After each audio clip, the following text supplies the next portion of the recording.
Content creation for a blog website বলা হচ্ছে কি একটা ব্লগ সাইটের জন্য আমরা কি করব, কন্টেন্ট প্রিপেয়ার করব। তো দেখেন ব্লগ সাইট বা একটা ব্লগ সাইট বলতে কি, আমরা যে যে ওয়েবসাইটে কি করি শুধুমাত্র ইনফরমেশন দেই, বুঝতে পেরেছি? জি স্যার। ব্লগ সাইট মানে হচ্ছে যেই ওয়েবসাইটে আমরা শুধুমাত্র ইনফরমেশন প্রোভাইড করি। আমরা একটা সার্ভিস ওয়েবসাইটে কি করতে পারি, সার্ভিস ওয়েবসাইটে আমরা হচ্ছে যে আমরা সার্ভিস সেল করার পাশাপাশি আমরা জেনেছিলাম যে কি আমাদের কি করতে হবে, আমাদের কাছে ইনফরমেশন দিতে হবে কিছু। সার্ভিস ওয়েবসাইটে সার্ভিস দেওয়ার পাশাপাশি আমাকে কি করতে হবে, আমাকে ইনফরমেশন শেয়ার করতে হবে। সেক্ষেত্রে ইনফরমেশন শেয়ার করলে হয়তো বা সেখান থেকে আমার কি হবে, মানুষ হচ্ছে আমার ইনফরমেশন দেখতে এসে সার্ভিসটা নিতে পারে আমার থেকে।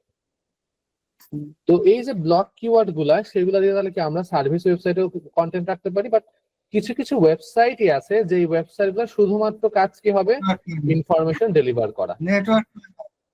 ঠিক আছে, সবাই তো মিউট থাকবো আর কি। হ্যাঁ, কিছু কিছু ওয়েবসাইট আছে যে ওয়েবসাইট গুলোর কাজ হবে শুধুমাত্রই কি করা, ইনফরমেশন শেয়ার করা। এবং আমি আচ্ছা সবাইকে ব্লগ করি আমরা, আমাকে একটু বলেন তো ব্লগ করা হয় কিনা? জি স্যার। না স্যার, ব্লগ করতে হবে। হ্যাঁ, ডিজিটাল মার্কেটিং এর সেক্টরটা এমন একটা সেক্টর যে সেক্টরে আসলে ভালো করতে হলে আপনাকে হচ্ছে যে কি হিউজ পরিমাণে ব্লগ করতে হবে। কেন? কারণ ডিজিটাল মার্কেটিং সেক্টরটা হচ্ছে প্রতিনিয়তই আপনার কি করে, প্রতিনিয়ত হচ্ছে আপনার চেঞ্জেস হয়, র্যাপিডলি চেঞ্জেস হয়। হ্যাঁ, আমি আজকে একটা জিনিস দেখতেছি, কালকে দেখা যায় চেঞ্জ হয়ে গেছে। তো আমাকে যদি আপ টু ডেট থাকতে হয় তাহলে কি করতে হবে, আপ টু ডেট থাকতে হলে অবশ্যই কি ব্লগ করতে হবে। বুঝতে পেরেছি? স্যার, হ্যাঁ বলো। প্রশ্ন করতে পারি? অবশ্যই। স্যার, ব্লক করাটা আপনি কি বুঝতে চাচ্ছেন? মানে এটাই বুঝলাম না। ব্লগ করা না, ব্লগ পড়া। হ্যাঁ দেখেন, আমি এখন একটা ওয়েবসাইট ওপেন করব, যেটা হচ্ছে বলতে পারেন হচ্ছে আপনার আপনার এই ডিজিটাল মার্কেটিং সেক্টরের সবথেকে বড় ইনফরমেশনাল ওয়েবসাইট বা এসইও সব থেকে বড় ইনফরমেশনাল ওয়েবসাইট। দেখেন এখানে একটা ওয়েবসাইট আছে, নাম কি সার্চ ইঞ্জিন জার্নাল। এই ওয়েবসাইটে দেখেন কি এই ডিজিটাল মার্কেটিং রিলেটেড অনেক ইনফরমেশন শেয়ার করা হয়, শুধুমাত্র কি ইনফরমেশন এখানে।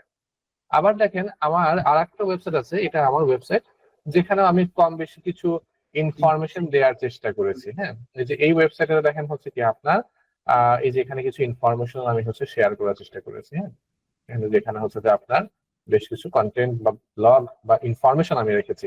এই জায়গাতে দেখেন যে এই জিনিসগুলো কিন্তু কি, হ্যাঁ এই যে দেখেন হচ্ছে what is technical it is necessary or not. হ্যাঁ, এই যে জিনিসগুলো দেখতে পাচ্ছেন এই সবগুলাই হচ্ছে যে আপনার কি ইনফরমেশন। আমার হচ্ছে মেন টার্গেট কি সার্ভিস সেল করা এই ওয়েবসাইটের মাধ্যমে, বলেন তো?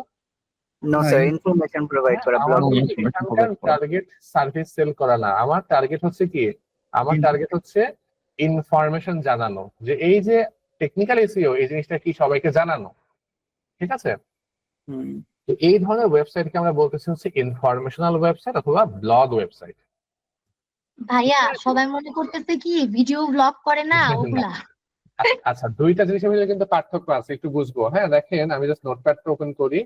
আমরা যে কন্টেন্ট গুলা দেখি ইউটিউব ফেসবুকে ভিডিও কন্টেন্ট, হ্যাঁ আমরা যে কন্টেন্ট গুলা দেখি ইউটিউব ফেসবুকে ভিডিও কন্টেন্ট, এই কন্টেন্ট গুলা হচ্ছে আপনার log, not blog, video log. ঠিক আছে, এটাকে বলা হয় ভিডিও লগ, আর আমি যেটা বললাম এটা হচ্ছে ব্লগ। ঠিক আছে? জি স্যার। ইউটিউব ফেসবুকে যেটা থাকে ওটা ভিএলওজি ব্লগ। জি, যেটা ভিডিও কন্টেন্ট, ভিডিও কন্টেন্ট হলো ব্লগ, আর নরমালি লেখালেখি কন্টেন্ট হলো ব্লগ। এই যে এই ওয়েবসাইটের জন্য আমি আজকে একটা কন্টেন্ট আপনাদেরকে প্রিপেয়ার করে দেখাবো। ঠিক আছে, এই ওয়েবসাইটটার আমি একটা কন্টেন্ট আজকে লিখবো। এই ওয়েবসাইটের নাম দেখেন কি SEO4everyday.com। তো এখানে আপনি বুঝতেই পারতেছেন যে কি এসইও বা ডিজিটাল মার্কেটিং রিলেটেড আপনার যে কন্টেন্ট গুলা হয় না, মানে যে ইনফরমেশন গুলা আমার মনে হয় যে এটা শেয়ার করা উচিত, সেটা আসলে আমি এখানে শেয়ার করার চেষ্টা করি।